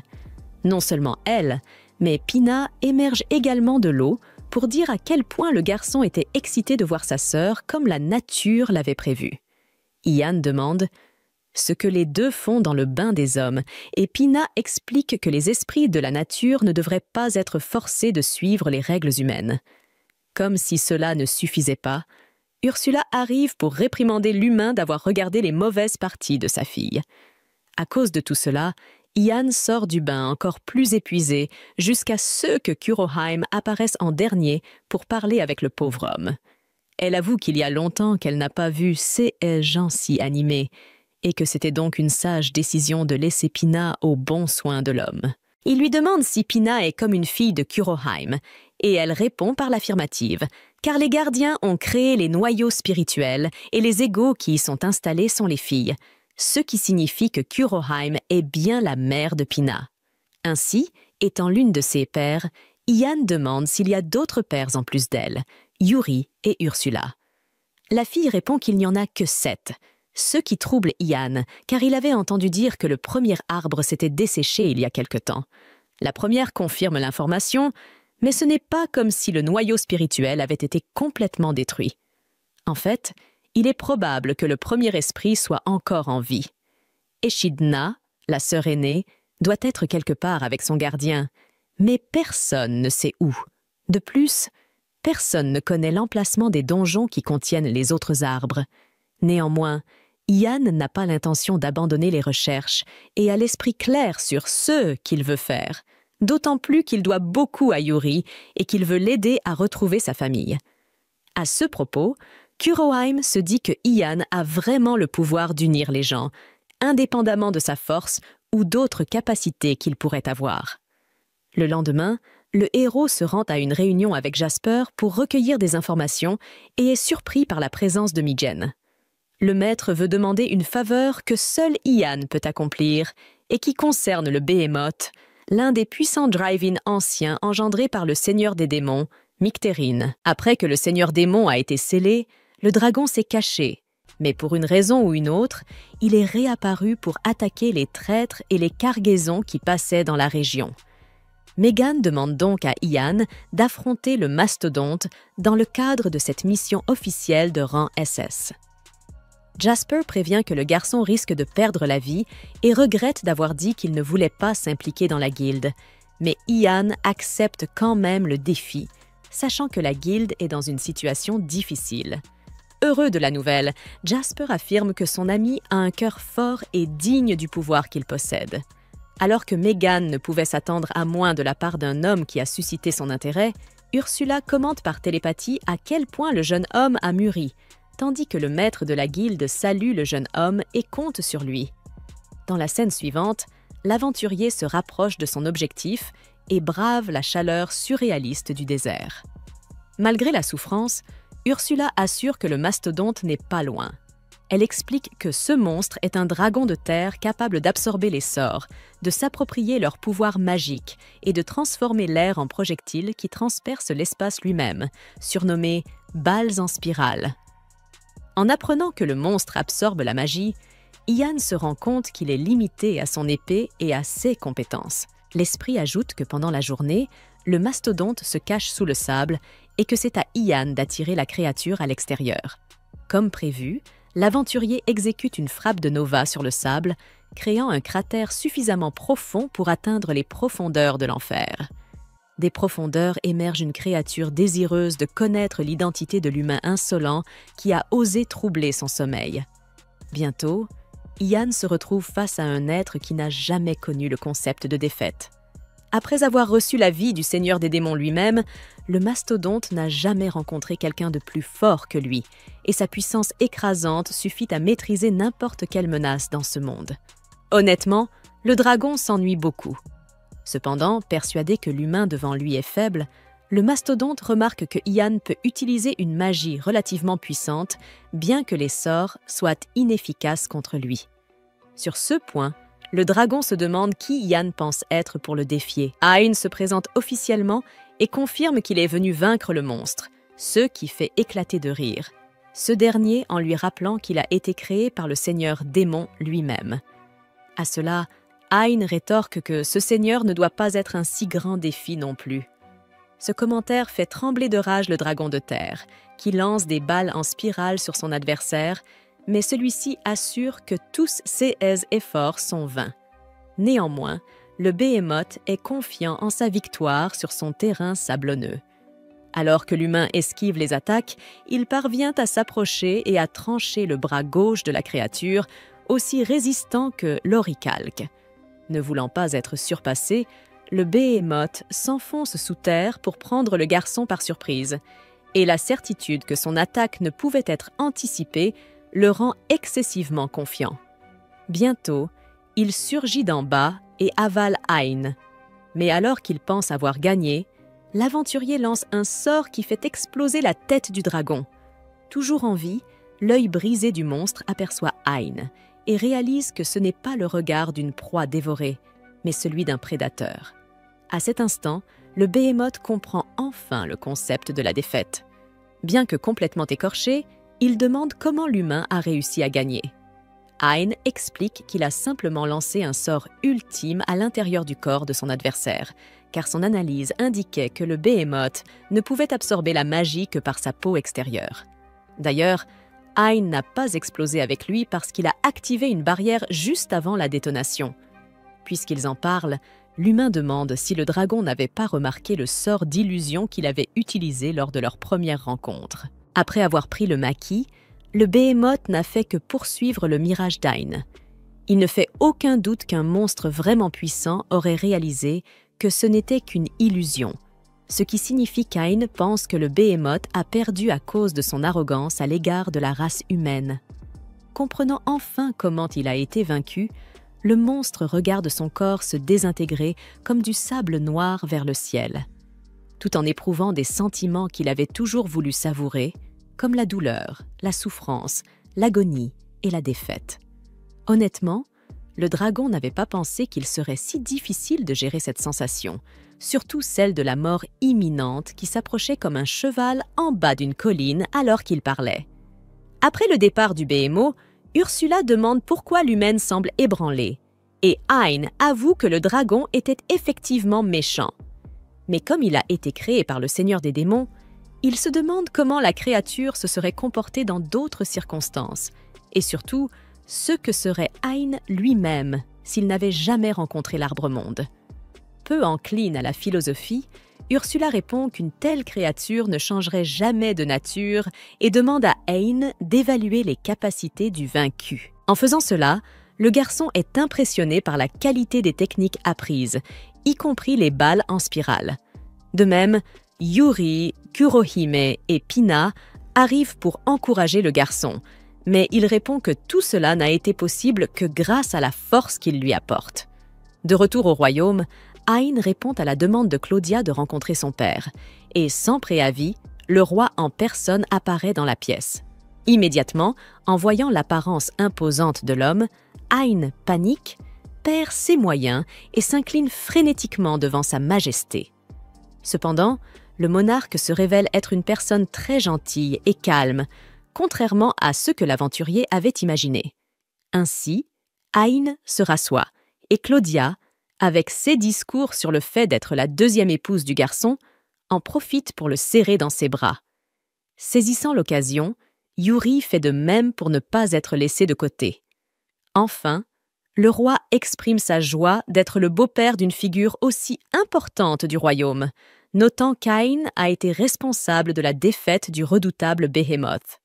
Il mentionne que le jeune homme est exactement comme sa fille l'a décrit, beau, talentueux et humble, qui, malgré sa force extrême, ne fait jamais preuve d'arrogance. En parlant de cela, le roi souligne que le Behemoth n'était pas le seul exploit du guerrier, qui avait également sauvé sa fille il y a quelques jours.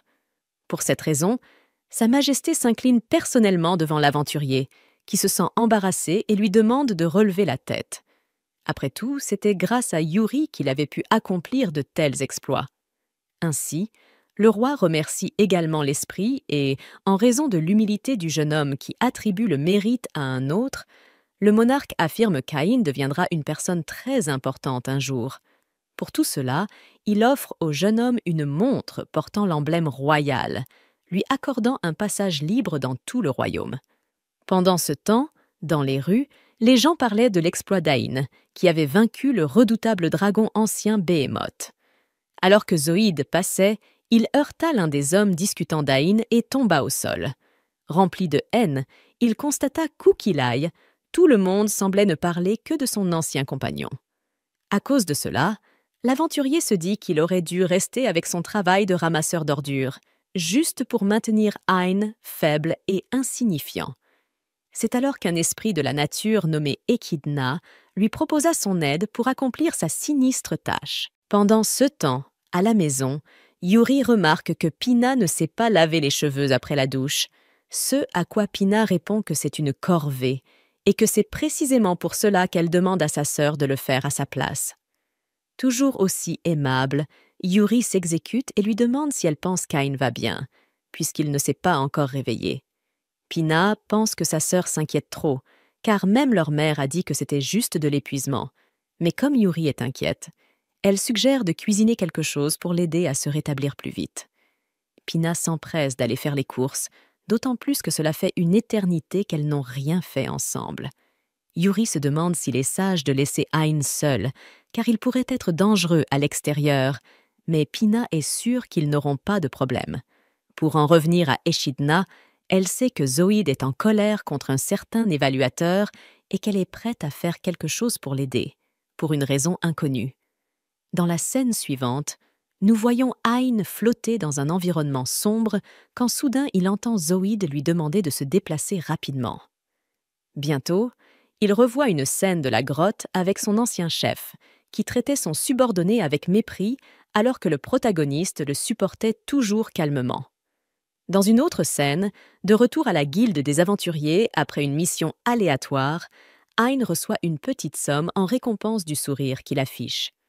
En voyant cela maintenant, l'Ain actuel dit à son ancien moi d'arrêter de sourire, car c'est la pire raison de le faire. De plus, Zoïde lui a dit d'être reconnaissant de recevoir quoi que ce soit, car les gens comme Ain ne valent pas une seule pièce, étant toujours les plus faibles du groupe et perpétuellement au bas de l'échelle. Dans la scène suivante, Ain voit des chiens de l'enfer le dévorer complètement et réalise que cela aurait été son destin s'il avait rencontré Yuri. Soudain, la cour d'Ain se ranime pour dire que le garçon a eu de la chance d'acquérir cet œil spirituel. Ce n'est pas qu'il soit devenu plus fort. Une ordure comme Hein, issue d'une classe sans valeur, restera toujours une ordure, quoi qu'elle fasse, car sa nature de perdant l'emportera toujours. À ce moment-là, Hein se réveille en hurlant de son cauchemar. Lisant un livre calmement, comme si le garçon ne venait pas de paniquer, Ursula lui demande s'il va bien. Comme l'humain ne sait pas exactement ce qui s'est passé, l'esprit lui explique qu'il s'est complètement épuisé et qu'il a dormi longtemps, ce qui était pour le moins stupide. Après s'être excusé, Hein demande où est Yuri et Ursula l'informe qu'elle est partie en ville avec Pina. Le garçon craint que ce ne soit pas sûr, mais l'esprit précise qu'elle suit l'emplacement de sa fille en temps réel, de sorte que si quelque chose se produit, elle peut apparaître immédiatement. Au passage, Ursula lui recommande de se reposer un peu plus longtemps, car il a eu un sommeil agité. Hein lui explique qu'il a fait un cauchemar et que sa rencontre avec Yuri et Ursula a vraiment changé son destin. Mais Hein a l'impression qu'il devrait être dans l'estomac d'un chien de l'enfer en ce moment, car la vérité est qu'il a eu de la chance et qu'il n'est arrivé là où il est que grâce à la force que les esprits lui ont donnée. Au fond de lui, l'évaluateur se sent toujours faible et inutile, exactement comme l'a dit Zoïde. De retour auprès d'Echidna, celle-ci lui fait comprendre qu'elle aidera Zoïde à se venger de l'homme qu'il déteste tant. Elle lui révèle qu'Ain a un œil spirituel, ce qui lui a permis de devenir si fort sans aucun effort. Furieux, Zoïde frappe le sol, contrarié par l'étrangeté de la situation, car il est impossible que quelqu'un d'aussi faible que lui devienne aussi puissant sans crier gare. Cela dit, Echidna demande à l'homme s'il veut aussi un œil spirituel, et évidemment, il accepte immédiatement avec excitation. Avec un sourire malicieux, l'esprit montre l'œil émanant son pouvoir de manière intense, faisant saliver l'humain de désir de vengeance. Insouciant de sa nouvelle forme, Zoïde saute incroyablement haut et remarque que son corps est extrêmement léger, comme s'il avait laissé derrière lui une lourde carapace humaine, laissant place à une puissante force émergeant de son nouveau corps. Sans perdre de temps, il court sur les toits de la ville, impatient de tester ses nouvelles capacités, et finit par rencontrer Jolene sur son chemin. Il bondit vers elle. Un aventurier se tenant à côté de la femme tire son épée en voyant le monstre, mais Zoïde dévore la tête de l'homme en un clin d'œil et demande ce que Jolene va faire maintenant sans personne pour la protéger. Même avec sa voix bourrue et altérée, Jolene reconnaît qu'il s'agit de son ancien coéquipier et s'excuse désespérément pour tout ce qui s'est passé, affirmant même qu'elle pourrait assumer elle-même la responsabilité du sort de paralysie jeté sur Hein. Enfin, elle dit qu'elle pourrait redevenir sa femme si elle était épargnée, mais Zoïde n'est pas intéressée par la discussion et dévore également la tête d'un mage. Avec un sourire malicieux, l'esprit montre l'œil émanant son pouvoir de manière intense, faisant saliver l'humain de désir de vengeance. Insouciant de sa nouvelle forme, Zoïde saute incroyablement haut et remarque que son corps est extrêmement léger, comme s'il avait laissé derrière lui une lourde carapace humaine, laissant place à une puissante force émergeant de son nouveau corps.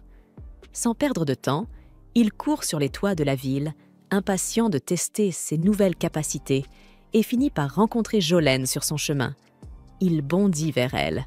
Un aventurier se tenant à côté de la femme tire son épée en voyant le monstre, mais Zoïde dévore la tête de l'homme en un clin d'œil et demande ce que Jolene va faire maintenant sans personne pour la protéger. Même avec sa voix bourrue et altérée, Jolene reconnaît qu'il s'agit de son ancien coéquipier et s'excuse désespérément pour tout ce qui s'est passé, affirmant même qu'elle pourrait assumer elle-même la responsabilité du sort de paralysie jeté sur Hein. Enfin, elle dit qu'elle pourrait redevenir sa femme si elle était épargnée, mais Zoïde n'est pas intéressée par la discussion et dévore également la tête d'un mage. Ailleurs dans la ville, Yuri s'arrête un instant et pense qu'elle devrait s'efforcer de ne pas toujours être sous la protection de quelqu'un et qu'elle devrait aussi rendre à Hein tout ce qu'il a fait pour elle. Au milieu de cette conversation avec sa sœur, une explosion se produit, provoquant la panique de la population à cause de l'arrivée d'un mystérieux monstre. Yuri aperçoit un garçon blessé dans la foule et le soigne immédiatement. Mais comme beaucoup d'autres ont besoin d'être soignés, l'esprit demande à l'enfant de s'enfuir et continue d'aider le reste de la population. Observant la dévastation à distance, Echidna communique avec Zoïde par télépathie et lui dit d'arrêter de jouer avec les insectes et de s'en prendre aux esprits, car si le monstre les tue, Ain n'aura plus accès à leur pouvoir, ce qui ramènera l'évaluateur à l'échec qu'il a toujours été. Sur CE, Zoïde apparaît rapidement derrière Yuri et prépare un coup de poing visant à la tuer. Mais Pina emprisonne rapidement la créature dans une barrière magique pour sauver sa sœur. Alors qu'il les regarde s'enfuir, Zoïde frappe la barrière pour tenter de s'échapper. Mais Echidna l'informe qu'il ne peut pas briser ce bouclier avec de simples coups de poing. Il doit plutôt utiliser ce qui lui a été accordé, le pouvoir opposé au spirituel, les arts anti-spirituels. Zoïde émet alors une énergie noire et brise le bouclier sans effort, et d'un seul bond rattrape les esprits. Ain crée une barrière magique, mais Pina l'avertit que de tels artifices sont inefficaces contre cet adversaire. À l'aide de Seeske, Zoïde brise le bouclier et blesse Ain, qui n'en revient pas de la facilité avec laquelle sa barrière a été détruite. En riant, Echidna déclare qu'une protection aussi faible est inutile contre les arts antispirituels, et qu'Ain y mourra de toute façon. Zoïde se moque d'Ain, lui demandant s'il n'a que le ramasseur d'ordures, et l'humain s'efforce de comprendre comment la chimère le connaît. En examinant la voix de plus près, il se rend compte que c'est Zoïde qui se tient devant lui. Fièrement, Zoïde révèle qu'il a lui aussi été béni par son esprit et qu'il a évolué. Il frappe Ain, l'envoyant voler. Comme sa cible est encore en vie, il attaque avec toute son immense force, forçant Ain à reculer devant une telle puissance. Une fois que l'humain a pris de la distance, Ursula le presse de tuer le monstre avant qu'il ne le tue, mais Ain hésite à avancer car Zoïde est toujours humain sous sa forme de chimère. Néanmoins, Zoïde ne nourrit pas de tels sentiments à l'égard de son ancien camarade et poursuit son assaut. Après avoir démoli une maison entière, la créature se vante de sa puissance, mais méprise le fait qu'Ain soit aussi forte qu'elle. Ce qu'il ne comprend pas, c'est pourquoi l'assesseur n'utilise pas cette force à son profit. Par exemple, il désigne Jolene et montre qu'il l'a fait par vengeance. Avec un tel pouvoir, Zoïde a l'impression que tout ce qu'il a dû endurer lui semble désormais insignifiant. D'ailleurs, Ain peut bien faire semblant d'être un saint. Zoïde sait que l'ancien éboueur veut se venger de l'ancien chef. Furieux, Ain déclare haut et fort que ce n'est pas vrai, mais l'apparition de son cadavre remet en question sa réponse assurée, demandant au garçon s'il en est certain. Après tout, Ain est une personne de basse classe et sans valeur. Tout le monde se moque de lui et ne l'a jamais appelé qu'un ramasseur d'ordures. D'ailleurs, l'apparition répète sans cesse ce surnom désobligeant dans sa tête, obligeant le garçon à se boucher les oreilles, mais en vain. Son cadavre réanimé affirme qu'Ain est exactement comme le monstre qui l'a précédé, et Zoïde ajoute qu'ils ne sont pas différents par nature, car ils sont tous deux prêts à tout pour rester en vie, sans dignité ni fierté. Même s'il est devenu plus fort, Ain reste un déchet humain, comme toujours. À ce moment-là, Yuri sort de l'œil spirituel pour défendre son ami, en précisant qu'il a toujours été fort et gentil, et qu'il n'est pas rancunier. Ursula fait de même, inculquant au jeune garçon qu'il est devenu extrêmement fort, non seulement grâce à ses capacités, mais aussi grâce à la maturation de son cœur, et qu'il a utilisé son pouvoir pour aider ceux qui en avaient besoin. Contrairement à Zoïde, Ain n'a jamais fait de mal aux plus faibles. Au contraire, Ain a toujours voulu rendre le pouvoir accordé par Yuri. Et ce courage de faire ce qui est juste n'a pas été hérité d'un quelconque esprit, mais quelque chose qu'il a toujours eu et cultivé en lui-même. L'apparition réapparaît et exhorte le garçon à ne pas se laisser tromper, affirmant qu'elle connaît Ain mieux que quiconque. De son côté, Yuri affirme que si aujourd'hui elle peut être à nouveau là et proche de sa famille, c'est parce qu'elle a rencontré Ain. Grâce à lui, elle a aussi pu changer son destin. Après avoir entendu ces mots, Ain s'effondre en larmes, réalisant qu'il est vraiment devenu fort. Cependant, Zoïde et l'apparition insistent sur le fait que l'humain n'est rien d'autre qu'un ver inutile. Tout comme eux, Hein répond qu'il lui serait plus facile de l'admettre, car il a toujours trouvé affreux que tout dans ce monde soit prédéterminé par le métier que l'on exerce, et il faisait partie de ces gens qui avaient le plus mauvais talent et le plus mauvais travail. En effet, ce sont Yuri et Ursula qui l'ont rendu fort, et cette force a poussé le garçon à continuer de nier ce qu'il estimate. Malgré cela, ces esprits de la nature croient en lui, et Hein ressent un grand désir de leur rendre cette confiance en devenant l'Ain, en qui ils ont toujours cru. Hein émet alors une force spirituelle si puissante qu'elle renvoie sa macabre apparition dans les ténèbres, faisant même trembler Zoïde devant une énergie aussi démente. Ursula est fière de voir que l'homme a finalement repris ses esprits et est devenu un véritable gardien, tandis qu'Ain se promet de ne plus hésiter à partir de maintenant, car il doit devenir assez fort pour protéger tout le monde. Alors que l'homme reconnaît sa force, Ursula lui apprend qu'il est désormais capable d'utiliser 100% de la puissance de l'esprit. Croyant toujours en sa force, Zoïde ignore l'événement et attaque, mais Hein repousse le monstre d'un coup de poing si puissant qu'il le projette à une distance incroyable. Insatisfait, Zoïde charge à nouveau son adversaire, qui érige à nouveau une barrière magique, imaginant que ce coup serait aussi futile qu'à l'accoutumée. Le monstre pensait briser facilement le bouclier comme les autres fois, mais son coup s'est avéré inefficace. Ursula explique que la bénédiction reçue par Zoïde semble n'être que de 10%, ce qui signifie qu'il est désormais le jouet d'Ain. Il n'est pas à la hauteur d'Ain. Désespéré, Zoïde demande plus de puissance à l'esprit de la nature qui l'a aidé, et Echidna, en effet, accorde plus de force à la chimère, qui subit une réaction encore plus étrange dans son corps. Bavant, le monstre affirme qu'il est le plus fort, et fort de cette confiance, il reprend l'offensive contre Hein, qui conjure son épée et promet d'en finir en émettant une énergie bleue autour de son corps. Bientôt, alors que Zoïde s'approche, l'humain porte le coup fatal qui désintègre définitivement la chimère. Par la suite, Zoïde se retrouve agenouillé dans une sorte de plan spirituel jusqu'à ce qu'Ain apparaisse et tende la main à son rival. Se sentant vaincu, Zoïde demande pourquoi Hein continue d'essayer de le sauver de cette façon, et l'ancien éboueur répond qu'il n'a pas besoin de raison pour le faire.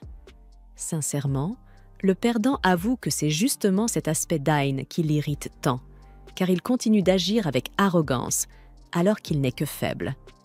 Inébranlable face à ces dures paroles, Hein enseigne qu'il n'est pas mauvais d'aider les gens si l'on est faible, et qu'il n'est pas nécessaire de rester sans courage simplement parce que l'on ne se sent pas assez fort. Honnêtement, il est fatigué de penser autrement et de vivre en cavale, et c'est ce qui l'a fait changer du tout au tout. Et si Hein peut changer, Zoïde le peut certainement aussi, et il peut commencer par prendre la main qui lui est tendue. Pour l'instant, c'est suffisant. En entendant tout cela, Zoïde hésite encore un instant, mais en versant une larme sur son visage, il saisit la main de son ancien compagnon. De retour dans le monde réel, Hein analyse que quelqu'un a dû profiter de la faiblesse du cœur de Zoïde pour lui donner du pouvoir, mais il ne comprend pas qui a fait cela et pourquoi. Alors que Madi tombe dans la capitale, Echidna retourne sur le champ de bataille, devenu le centre-ville, et récupère l'œil spirituel qu'elle a donné à Zoïde. Elle parvient ainsi à récupérer les données de combat d'Ain, ce qu'elle avait prévu dès le départ. En fait, la seule chose inattendue est que Zoïde ne soit pas mort. Au moins, elle a scellé ses souvenirs lorsqu'il est devenu un démon, donc il n'y a pas de risque de fuite. Cela mis à part, l'esprit reconnaît qu'Ain a été très malin d'imprégner son coup d'épée du pouvoir purificateur de Yuri. Cela dit, elle demande à Mictorine de tenir bon, car elle va ramener cet être. Le lendemain, alors qu'Ain boit du thé, Yuri s'approche soudain de lui pour lui demander quelque chose. Elle s'agite, excitée et embarrassée, et demande à Hein de l'embrasser. Ce dernier commence à transpirer, car il n'a jamais embrassé une fille dans ses rêves.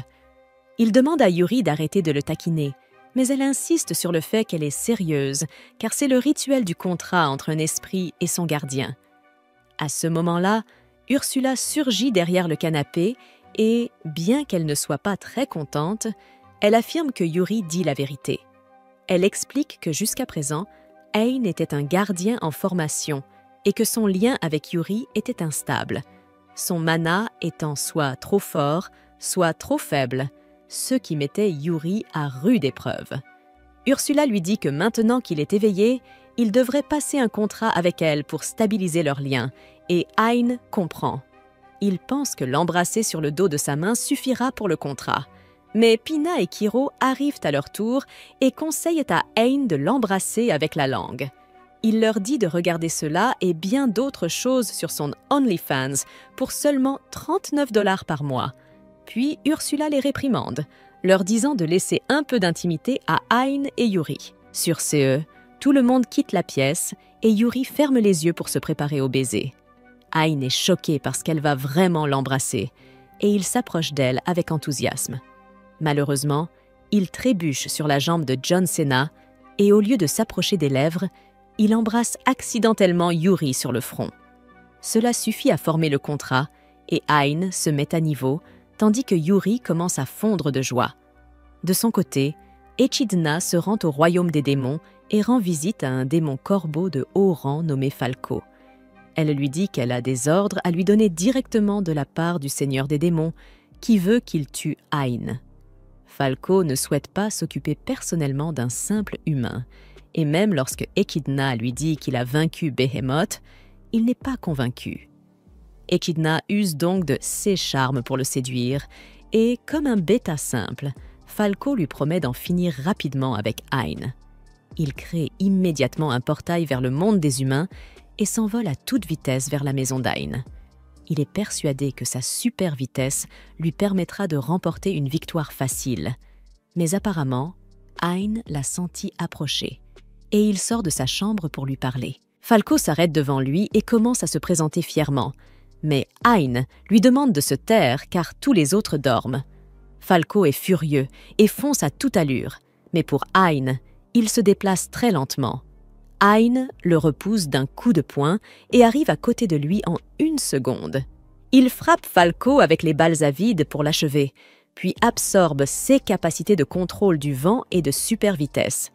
Alors qu'il se demande pourquoi le démon le prend pour cible, Yuri et d'autres apparaissent devant lui, parce que le bruit du combat les a réveillés. Le lendemain matin, Ain se rend à la bibliothèque interdite du palais royal pour en savoir plus sur les donjons cachés. La princesse Claudia est là pour l'accueillir et le guider, et grâce à la montre royale que le roi lui a donnée, Ain n'a aucun mal à atteindre la bibliothèque.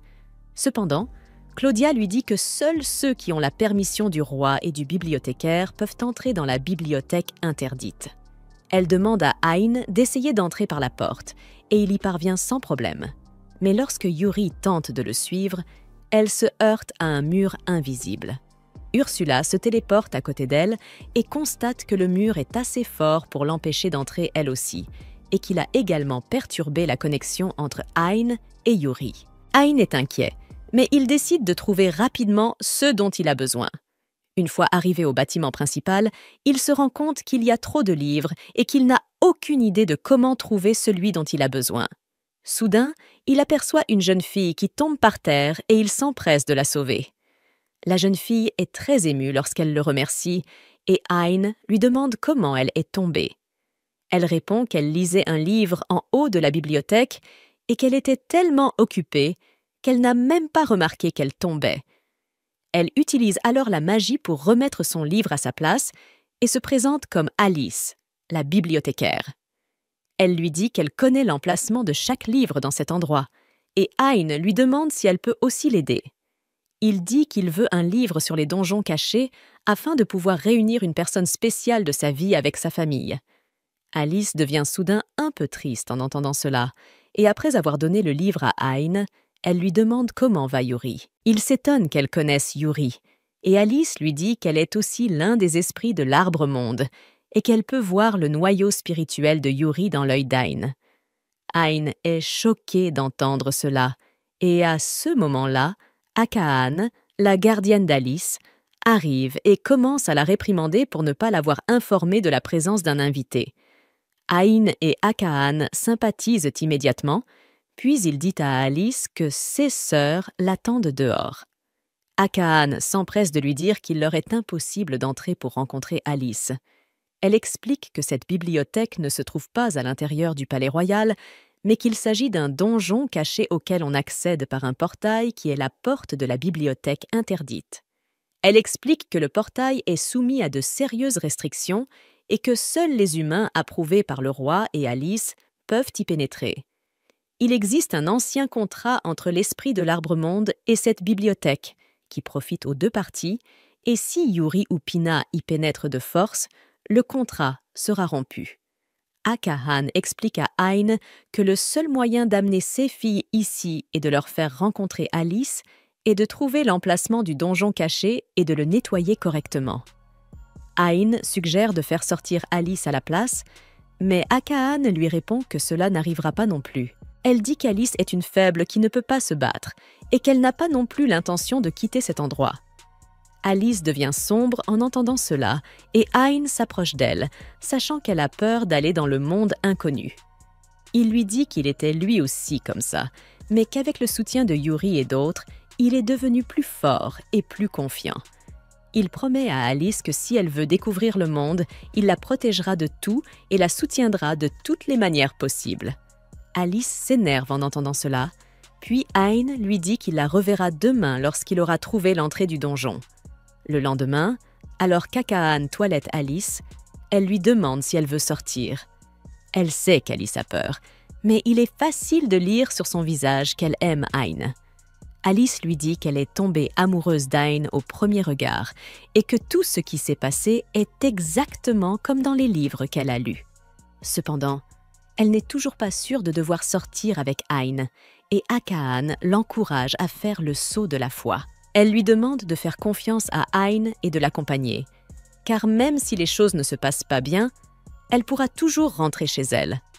À ce moment-là, Ain entre dans la bibliothèque par le palais royal, car il n'a pas trouvé l'entrée du donjon caché dans le livre. Aka'an tape dans le dos d'Alice en lui disant de faire confiance à Ain, et la jeune fille timide lui demande de l'emmener dans le monde extérieur. Ain la soulève immédiatement dans ses bras et saute aussi haut qu'il le peut, sortant de la bibliothèque et débouchant dans le donjon caché qui la surplombe. Aka'an le suit également et donne à Ain le noyau spirituel d'Alice pour qu'elle puisse l'accompagner et crée un clone pour l'accompagner puisqu'elle ne peut pas se téléporter comme Ursula. Ain et les filles commencent alors à explorer le donjon caché et il doit porter Alice sur son dos pendant la moitié du trajet à cause de son manque d'endurance. Il combat les monstres du donjon même sans l'aide d'Ursula, et bien qu'il ait un peu de mal à se battre contre le boss samouraï, il le vainc lui aussi. Ils atteignent la sortie et Alice semble un peu contrariée car elle pense qu'Ain ne la portera pas une fois à l'extérieur. Il lui dit qu'elle peut toujours lui demander de la porter, et voyant Alice si heureuse, Aka'an commence à s'extasier devant leur idylle naissante. Bientôt, ils arrivent chez Ain, et Yuri se précipite pour serrer Alice dans ses bras, mais celle-ci la repousse parce qu'elle n'aime pas que les gens la touchent. De son côté, Ursula se raidit devant Aka'an parce qu'elle est son aînée dans la hiérarchie des gardiens. Ensuite, Yuri embrasse Ain pour avoir amené sa sœur aînée à l'extérieur, ce qui rend Alice jalouse. Pina s'en aperçoit et pour inciter Alice à agir, elle serre également Ain dans ses bras. Elle dit que son bras droit est encore libre et avant que Yuri ne puisse le prendre, Alice s'y accroche. Pina commence à la taquiner à ce sujet et Ain se rend compte que sa vie va devenir plus difficile à cause de son harem d'esprit de l'Arbre-Monde et de leur mère. Pour leur échapper, Ain s'enfuit au sauna, mais toutes ses filles effrontées le suivent là-bas aussi. Elles n'arrêtent pas de lui demander s'il aime Alice, et peu importe à quel point il essaie, il ne peut pas leur échapper. Par coïncidence, Ursula est la seule à être de son côté et dit à tout le monde qu'ils ne peuvent pas poser de telles questions personnelles à quelqu'un. Ain la remercie de l'avoir sauvée d'un problème, mais un autre l'attend. Il craint qu'être entouré de toutes ces beautés brûlantes ne fasse monter son arbre du monde. Il dit aux filles qu'il ne supporte plus la chaleur et essaie de quitter la salle du sauna, lorsque soudain, Alice tombe sur lui. Il se rend compte qu'elle a aussi du mal et lui dit qu'elle n'a pas besoin de se forcer à rester ici. Alice lui répond qu'elle fera tout ce qu'il faut pour rester avec lui dorénavant, mais ses sœurs pensent qu'elle leur parle à elle, et elles s'agrippent immédiatement à elle en disant qu'elles partiront ensemble à l'aventure à partir de maintenant. Leurs gardiens savent que les filles viennent de bloquer la déclaration de leur sœur, mais ils ne veulent pas vraiment s'en mêler. En attendant, Hein va voir Ursula et lui demande d'insérer le noyau spirituel d'Alice dans son œil. Elle accepte, puis Aka lui donne aussi sa pierre de sage afin qu'il puisse utiliser ses pouvoirs. Ursula fait en sorte qu'Ain absorbe les deux. Alice commence alors à marcher vers Hein, mais elle glisse et, en essayant de se rattraper, elle attrape le pantalon d'Ain et le tire vers le bas, révélant son bois miraculeux. Le lendemain, Hein va rencontrer Jasper et maman Megan, qui lui annoncent qu'ils ont une demande directe du roi que lui seul peut accomplir. Il lui explique que cette demande concerne des démons qui avaient été bannis à jamais du royaume humain par le héros qui a créé une barrière dimensionnelle pour les empêcher de revenir. Cependant, récemment, certains démons ont commencé à attaquer un territoire appelé Reishik, et aucun aventurier ordinaire ne peut les combattre.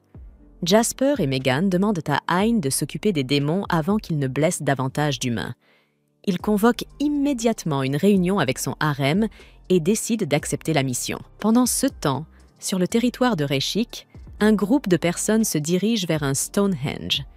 Une fille joyeuse nommée Mia demande à son père où ils vont, et il lui répond nerveusement qu'il l'emmène rencontrer sa mère qui est au paradis. Il s'arrête devant le Stonehenge, puis tout le monde tombe à genoux lorsqu'un démon Hydra sort du cercle de pierre.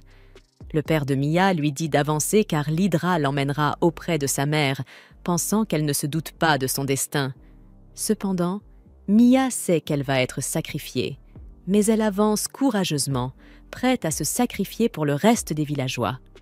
Alors qu'elle est sur le point d'être dévorée, son père change d'avis et supplie l'Hydra de le manger à sa place et d'épargner sa fille. L'Hydra rappelle aux villageois que, selon leur accord, il doit recevoir une femme par mois en échange de la sécurité du village. Il leur annonce qu'ils seront punis pour avoir tenté de rompre le contrat et souffle un poison qui les fait tous s'évanouir. Mia est la seule à ne pas être affectée et elle crie à l'aide alors que l'Hydra tente de la dévorer. Soudain, Hein arrive pour sauver la situation et protège la jeune fille avec sa barrière. Ursula l'avertit d'être prudent, car l'Hydra est un monstre de rang SS doté d'un poison redoutable. Hein demande à Yuri de soigner d'abord tout le monde du poison de l'Hydra, et elle parvient à les guérir en une seule tentative, car ses pouvoirs ont évolué en même temps que l'œil d'Ain. Ensuite, Hein dit aux villageois de fuir, car il va s'occuper de l'Hydra, mais personne ne croit qu'il en est capable. D'un geste simple, Hein dégaine son épée et tranche l'Hydra en centaines de morceaux, stupéfiant tous les villageois. Certains le reconnaissent alors comme le héros qui a terrassé l'ancien dragon, et pendant qu'Ursula évalue les capacités de l'Hydra, les villageois remercient Hein de leur avoir sauvé la vie. Il leur demande de le conduire au seigneur de cette région, et soudain, les villageois deviennent sombres. Ils lui disent que, même s'il les a sauvés de l'Hydra, il aurait mieux valu qu'il les laisse mourir. Ils s'éloignent après ces paroles, mais Hein est déterminé à rencontrer le Seigneur et à découvrir ce qui cloche dans cet endroit. Il arrive bientôt devant le grand manoir du Seigneur et décide de le confronter sur sa mauvaise gestion des richesses, les utilisant pour l'apparence, tandis que son peuple meurt de faim. Hein se plaint qu'il était injuste de conclure un accord avec l'Hydre, car celle-ci exigeait des sacrifices, et Nigan lui répond que ce n'était pas un si gros problème de sacrifier une personne pour le bien de tout le territoire. Il dit à Hein qu'il tuera juste quelques monstres et retournera chez lui, mais que les habitants de son territoire vont souffrir à cause de ses actions. Il quitte la pièce en colère, et Hein reste perplexe sur ce qu'il doit faire maintenant. Il quitte le manoir, tandis que Nigan va parler à son reflet dans un miroir magique. Il appelle son reflet Shadow, et panique en expliquant qu'Ain a tué l'Hydre. Shadow dit à Nigan qu'ils peuvent facilement trouver un autre monstre pour remplacer l'Hydre, Mais leur principal problème, c'est Hein. Il dit au noble crédule qu'Ain est un démon, car aucun humain ne peut tuer un monstre de rang SS comme une hydre, et s'ils veulent protéger leur territoire, ils doivent le tuer. Hein se plaint qu'il était injuste de conclure un accord avec l'hydre, car celle-ci exigeait des sacrifices, et Nigan lui répond que ce n'était pas un si gros problème de sacrifier une personne pour le bien de tout le territoire. Il dit à Hein qu'il tuera juste quelques monstres et retournera chez lui, mais que les habitants de son territoire vont souffrir à cause de ses actions. Il quitte la pièce en colère, et Hein reste perplexe sur ce qu'il doit faire maintenant. Il quitte le manoir, tandis que Nigan va parler à son reflet dans un miroir magique. Il appelle son reflet Shadow, et panique en expliquant qu'Ain a tué l'hydre. Shadow dit à Nigan qu'ils peuvent facilement trouver un autre monstre pour remplacer l'hydre, mais leur principal problème, c'est Hein. Il dit au noble crédule qu'Ain est un démon, car aucun humain ne peut tuer un monstre de rang SS comme une hydre, et s'ils veulent protéger leur territoire, ils doivent le tuer. Nigan lui accorde sa confiance et va de l'avant pour organiser la mort d'Ain, tandis que Shadow rit, disant que les humains sont faciles à manipuler et qu'après avoir effectué encore un peu plus de préparation, il sortira du miroir et possédera le corps de Nigan. De son côté, Hein constate que le mur du village est terriblement endommagé et qu'il n'y a aucun garde stationné là-bas. Il essaie de poser des questions aux villageois à propos de Nigan, mais dès qu'ils entendent son nom, ils s'enfuient. Hein se rend compte que tout le monde a peur de Nigan et il essaie de trouver un indice qui pourrait l'aider.